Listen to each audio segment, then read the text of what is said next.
Welcome, ladies and gentlemen, on Cooking with Dan Leslie. My name is Janet Rapasari-Hoff. I'll be your host this evening, and we're in Dan's kitchen again, waiting to see what we've got prepared for us this evening. Hey, Dan? Lord only knows. You don't have anything prepared. We're winging it here today, but no, actually we have a really nice pasta dish. A pasta puttanesca is what we're going to whip up. It's got a lot of ingredients, as you can see here. You know, some you may or may not want to leave out depending on the recipe, you know, but basically it just has a big jar full of stuff in there. We were also going to, I was going to flatten some chicken breasts up and roll it up with a little prosciutto and mozzarella. Saute it and serve it with a nifty, neat little sauce. And now the mozzarella, I see this, it's like thinly sliced instead of the big chunky... Right. Actually, we use, there's two types of mozzarella going, and... no, but there's not, mozzarella is mozzarella, but there's a different makeup to the, maybe some of the mozzarella that goes on these pizza pies. Oh. It's got to stand up to the heat, there's a little oil into it, it's just a different animal than the fresh mozzarella you've seen us make on the show here. Right. And it's... when you get a lot of heat like that on the fresh mozzarella, it really just liquefies. It turns, it's tough to work with. This type of cheese here seems to stand up to the heat better, and when it melts in something like this, it really has better texture and whatnot. So this is what we prefer to use. We just put it on a slicing machine, slice it up a little bit. Yeah, it does look a little bit more solid than the other. Right. Really kind of almost gelatinous sort of. Stuff stands up well, sits up, and it's good and creamy in its own little way, okay? But it's just a slightly different makeup. Sounds so, I know that. How you doing, okay? Pretty good, pretty good. End of the golf season here. Oh, yeah, I know. Yeah, I'm still going out there. They're going to have to drag me off the course. You're a crazy person. Oh, yeah, we're going to be, I'm telling you, I'll be out there. The ball will be bouncing off the green over into the next highway, and we're going to be still kicking it out. Bouncing off the white if we get snow. Right, right. All right, I've got some olives here and some capers. Now the olives, are those? These are Kalamata olives. I'm sure you could use any type of olive. We're going to take the pits out of these olives. We've got these little capers. Okay.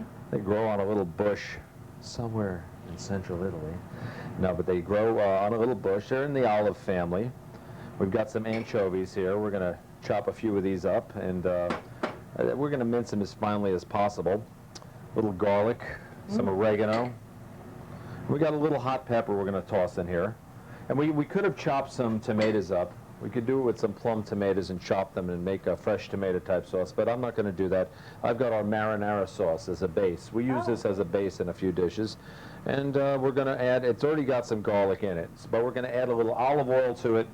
Where is that olive oil? And we're going to add a little of this virgin olive oil to it and a little more garlic, just to give this dish a little more jump. We're going to kick it up a notch, right? We like it a little jump. All right, so I guess the first thing we're going to do is get these olives and anchovies prepared. Got to take the pits out, and that's about that. I guess I'll need a plate to put them on. Yeah, old golf season's coming to an end, huh, Janet? Oh, I'll tell you. Do you and Greg still go out a little bit, or are you just not? Not enough time. Or have you refused to play with him? Because he keeps telling you what to do out there. Does he? Does he coach you or what? You know what? But he doesn't want me to play with him because he says, oh, she's getting better than I am. Yeah, we don't want that. For the ego, you know? I'll tell you, I in a couple of years, I'm going to be going through the same thing with my son. I heard that. He's 12 now, and he was over at the knoll with Uncle Pat and myself, and he almost broke 100 over the knoll, and I'm telling you, I can see him smirking at me already. I'm telling you, this is going to be embarrassing. I've been told by a few of my friends that by the middle of next summer, he's going to be giving me shots, going to be giving me a few strokes, which I don't want to. I want him to do well, but you know what I mean? It's going to be, you're going to have to go through something when your son starts pounding the ball 20 yards past you, you know, and he still comes up to your chest. But this is the way it goes. All right, why don't I'll get a little more anchovy ready than we need, just to make sure we have enough for the dish. I don't think for one dish we're going to use all of this, but I'm just want enough olives and enough anchovy. I'm going to mince this very finely. And this is a very pungent sauce. It's got a lot of different flavors working. It's a tomato-based sauce. We're using a rigatoni. I've cooked a little rigatoni off there. We're going to finish it in some boiling water, drain it, and saute the dish. And that's nice because the grooves of the rigatoni kind of lend to holding the sauce. Yeah. Which is really pretty nice. Right, right. It's, yeah, it's a good, it's a hearty dish, and that's a hearty pasta. That's the word I was looking for. Yeah, it's getting a little chilly out there. The heck with a bowl of soup. Give your kid a jug of puttanesca sauce to take to school with him. Put hair on his chest. All right, I'm going to smoosh this up a little bit. Get this as pasty as possible. It's really neat, the anchovies in some of these dishes, that what it does to it. It just gives a real great base flavor. You would think it was going to get some, you know, like you're adding some smelly old fish to the dish. You know, some people would have. I mean, it's different than it is on top of a pizza pie. Yes, you know, right there, it's anchovy, it's fish, it's oily, and it's right there. But in some of these dishes, it just adds a certain amount of base flavor, you know, and it's really a tremendous thing, because I was never a big anchovy fan. I'm still not on the pizzas, but, you know, in a dish like this, it really, really goes well. So, I guess we should start cooking. Gonna put a little olive oil in the pan, and like I said, this is gonna come out a little, you know, some people call this greasy, but we're calling, you know, when you see a little oil around the sides, but, you know, oil is oil. It's just, it's great for your coat. Just going to put a little in. We're not going to go crazy here. How's our water? Did I evaporate all the water? No, I didn't. We're going to brown a little garlic. Very simple dish, but like I said, it's got a unique flavor to it. Yeah, I'll tell you. I was so proud of my son, I'm telling you. He's Danny boy, hitting the ball. And it's interesting, too, he had his best couple of rounds right after I've been deciding what kind of clubs to get him, you know, because he's just graduating from the little Twinkie clubs. Should I get him ladies' clubs, go to men's clubs? So we hit my men's clubs a couple of times. Bob Entholm told me to just grab him the men's clubs and choke down on them a couple inches, and it'll work out. So we're about to go play here after we decided that, and I happened to win a golf bag. I said, come here. Well, I took him in the garage. He's got a big boy bag now, right? Then we go in there, and I happen to have a set of irons that are still pretty good. They're not of the high-tech variety, but they're real good. There was a couple old woods laying there, a Freddie Couples Boom Boom driver, and this kid went walking out there with that bag on his shoulder. He was ready for to shoot. He's been in seventh heaven. Oh, he was in seventh heaven, and he showed it the way he hit the ball. So I'm not going to brown this, really. I'm going to just lightly brown it. And this really is going to get that garlic oil flavor really going through the dish. We have a reasonable amount in our marinara sauce, but this is going to take it into another time zone as far as the garlic. Another time zone. Different dimension. Speaking of time zone, it's time zone. Yes. This Sunday, I guess, is daylight savings is ending, huh? Yeah. Yeah, it's going to get dark early, cold, and freezing. Like I know. All right, I guess, you know, it's lightly brown. There's still a little bit of white, but I don't want to burn it at all. So we're going to make enough for one serving, one big serving. Maybe a little more sauce. That's a great aroma so far. Yeah, we start with just plum tomatoes and water, and we just reduce them to this consistency. No, we have no purees and no paste to make this happen. So it takes some doing to get it this way. I'll tell you, we have to be very, very careful. I guess we do need a few other ingredients. I'm just doing this by eye. I got a few capers going in here. Okay. I'm going to put a little bit of oregano. I get fresh oregano when I can. This is dried oregano. Got to be careful not to add too much. I'm going to put a little white pepper in. That's sissy pepper. Yeah, the one guy on the One Food Network says, I use black pepper, not that sissy white pepper. I said, well, whatever, you know. Whatever. I'm going to get a little crushed red pepper seeds. Now, we're not going to, you can make this as hot or as mild as you want. I'm just going to go somewhere in the middle, because that's the kind of guy I am. And, you can make this hotter if you want. We're just looking to give this dish some zip. All right, where are we now? We need the olives. The olives. We'll go on the high side. We'll put them all in. And we're going to take, I guess I can use my fingers for that. I'll just go for maybe a little more than half of this anchovy. We'll go a little more. And all we're going to do is marry this up together.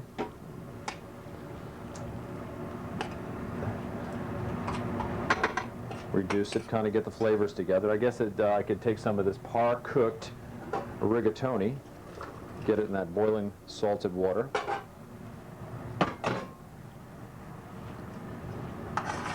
The olives really add a distinct flavor. Right, the Plus, then you've capers, got the it. anchovies, the oregano comes in on the side there, and on the side door. Yeah, it's a real good combination.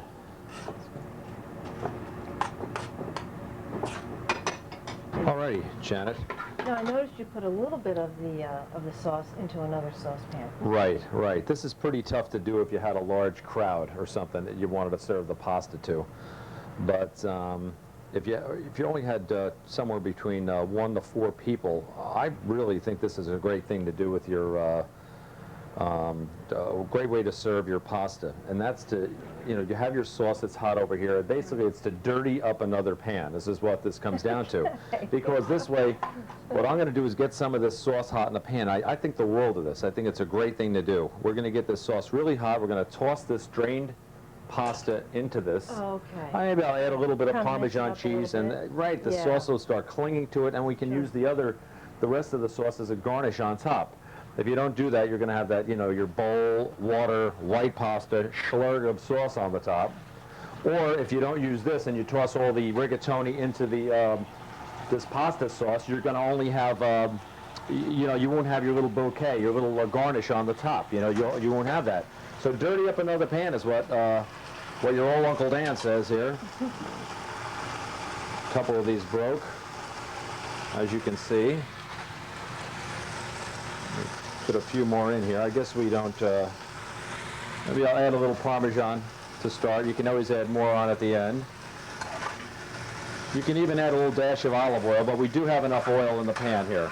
And you want to do this on the dry side, okay? Because as you can see, this is very dry, Yes, right? it is. So I'm just going to take a little more sauce and put it in there. That's all we have to do. But you got the cheese melting now. You've got the, you got your sauce clinging to the dish. It just gives it a real neat zip. And like I said, all the noodles are covered. It's got a little bit of the oil on them, right? Mm-hmm. And all you're doing is dirtying up another dish. But for what I feel you get out of it, it's really a good thing to do, I think. All right, I guess we can plate this up.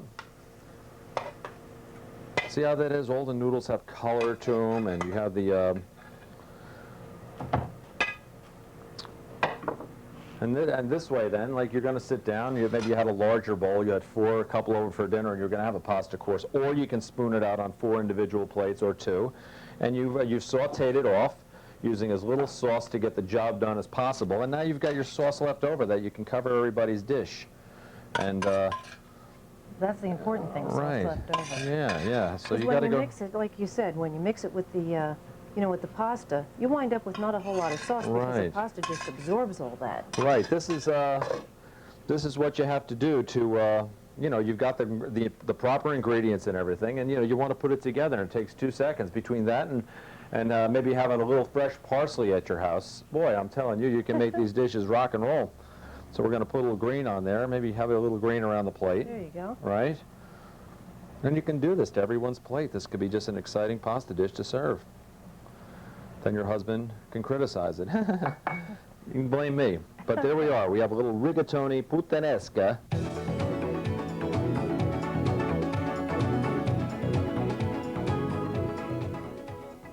Okay, and Dan, for the chicken dish. Yeah. Are you going to pound that chicken? I'm gonna pound it till it cries. I'm telling you. see That's the it. I'm melody. gonna work on it, and I'm telling you.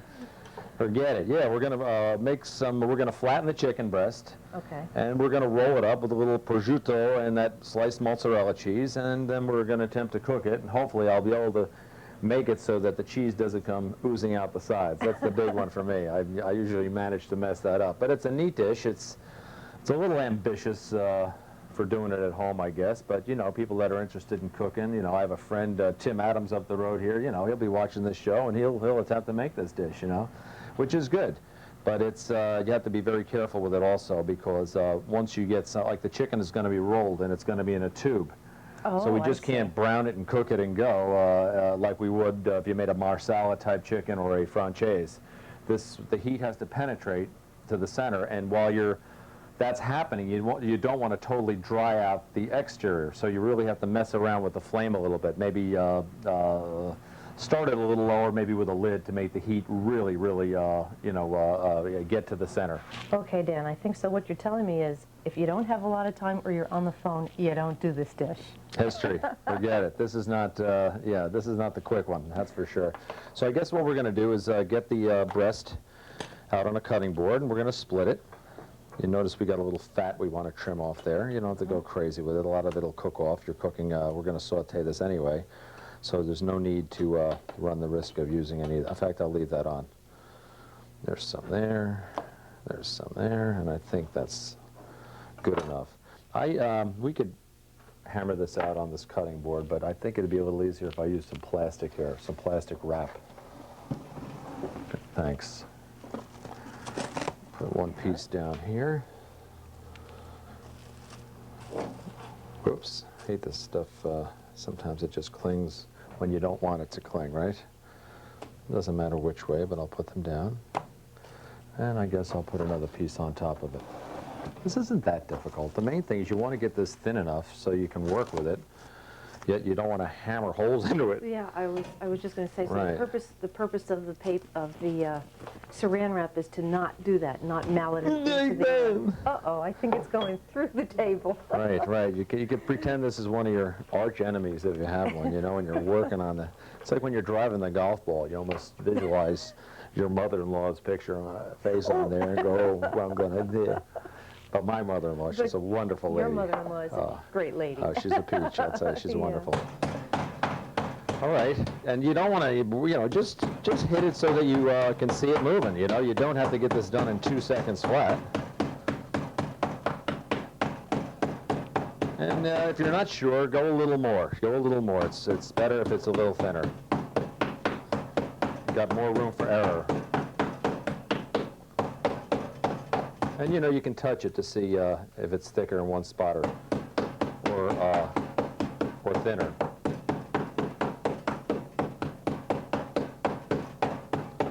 Now that should take a faster time to cook then, because it's thinner? Is No, that how it that's works? no, Really? no. It's just like when you cook that piece of beef that's rolled and stuff like this, and you got all the air in between, and Right. where it's not one piece like that. That's great that you brought that up. This is Yes. going to take much longer because it's got to pass through each layer. Okay. So this is where you have to. I know what you're saying, because it would be thinner if I put it in just like that and Sure. seared it. But when it's rolled up like that, it takes even longer to do. You know what wouldn't be a bad idea too is to maybe get this where you want it and get it an oven on like 300 degrees or something. Put them on a tray and let the oven finish it like that. Then you'd really take out the margin of error then, because that heat kind of Okay. penetrates a little more slowly than a saute pan.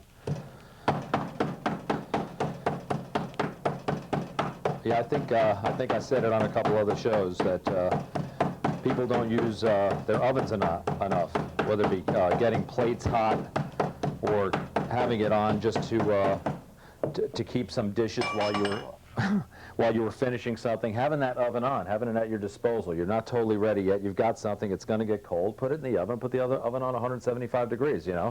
Get the plates hot in there. It's a really or roasting things.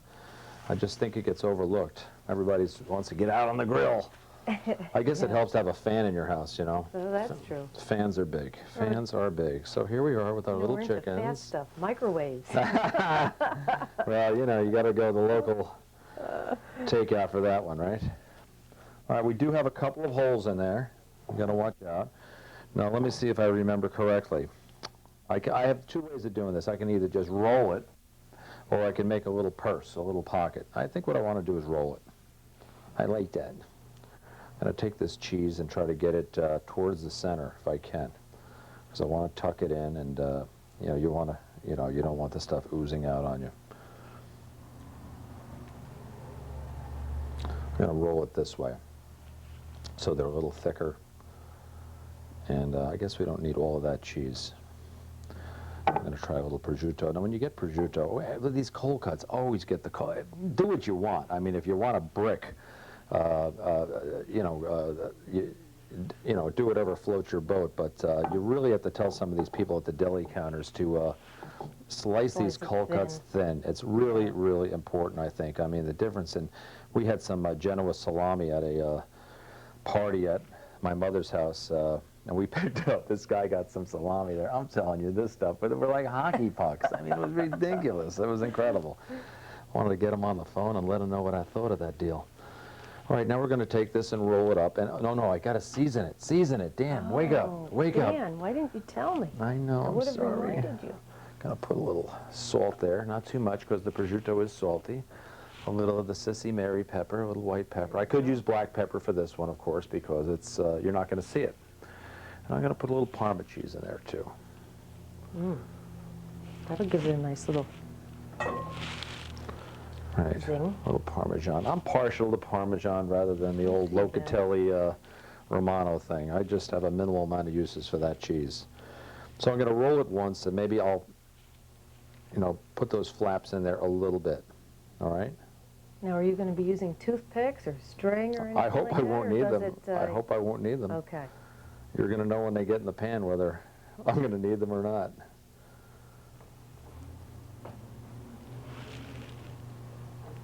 There we go. This one here is a candidate for a toothpick. And you can see I got a little leakage potential there, so we're going to try to work this out.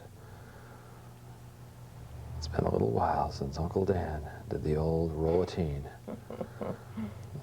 What job manages to get delegated? That's good and that's bad. As you're seeing now, in this case it's bad since I barely can do what I used to do. I'm losing my touch, folks.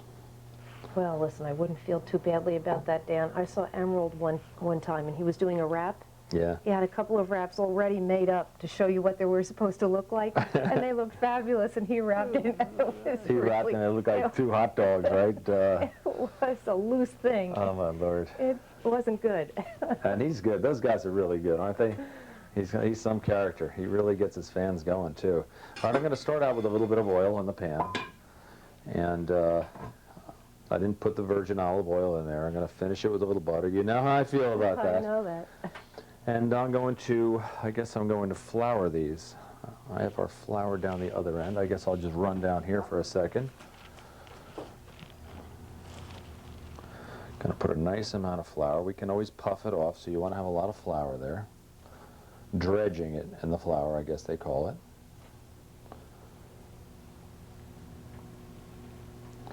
This flour is going to create a nice browning at the bottom of our pan.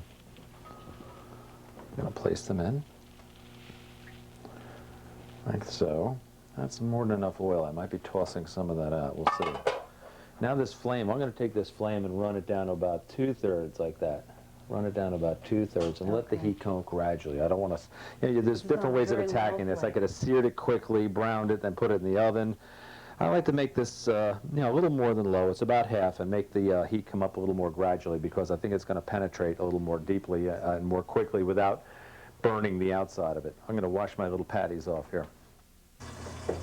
I can hear that sizzling now. I mean, Yeah. that came up fairly quickly. Came really. up fairly quickly. We've got the lid on, keeping the heat inside. We just want to get the inside of this cooked, and ideally we want the outside nice and browned. And if we can do that without leaking the cheese out, outside of the thing, we're in like Flint.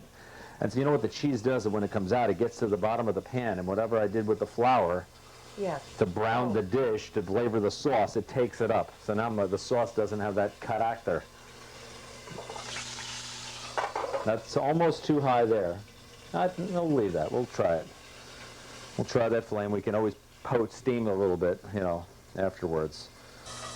All right, I guess we're just about there. Yeah, that looks like it's right where we want to have it. We got a little cheese coming out. Not that much. Yeah, not too bad, not too bad. I'm going to toss this oil out, and then we're going to make a sauce. Alrighty, and we're going to make a garlic and white wine sauce. Okay. Got a little minced garlic here. This garlic is going to disappear into the sauce. Okay, and I'm going to add a little Vino Blanco here, a little white wine. And that's going to deglaze the pan. There you go. Okay. Yep. Mix that around. And I'm going to add a little stock here, a little chicken stock, a little broth. We'll add a little bit of salt, some sissy pepper, A little white pepper. You know, you can't see this pepper on the dish. You gotta, two of the greatest things if you're doing any of this sauteing is this white pepper and fresh parsley. It means a lot. All right, and then what we're gonna do is reduce the dish and garnish it. Okay. All right, we've got the chicken on the plate now, and the sauce is finishing, and I'm gonna add a little butter to kind of bring it together. All right?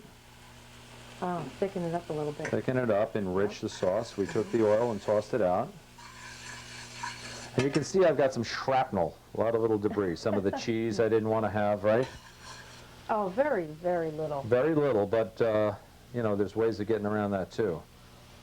See, normally we would serve 2 or 3 pieces, depending on the size. I could have fit another one in there, but you get the picture, folks. You can see that sauce is thickening a little, just about where we want it. And when you have a little debris like that, and it's not essential to the sauce, I just happen to have this handy-dandy little strainer. Ah, tricks of the trade. All right, just strain it on. You want it nice and clean. So we'll Beautiful. take out all the debris, like so. And we've got it all in our little strainer. Gonna take a little parsley to it. I love parsley. Mm-hmm.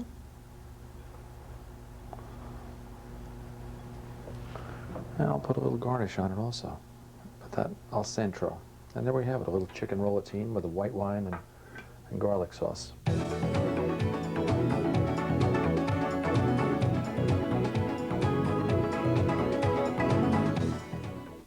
Okay, out of the kitchen and back in Dan Leslie's dining room, ready to review some hearty meals we prepared this evening. Right, Go this is the for it, autumn Dan. food, the autumn Yes. food here. We've got a rigatoni puttanesca, tomato-based sauce, a little extra garlic, some olives, capers, anchovies.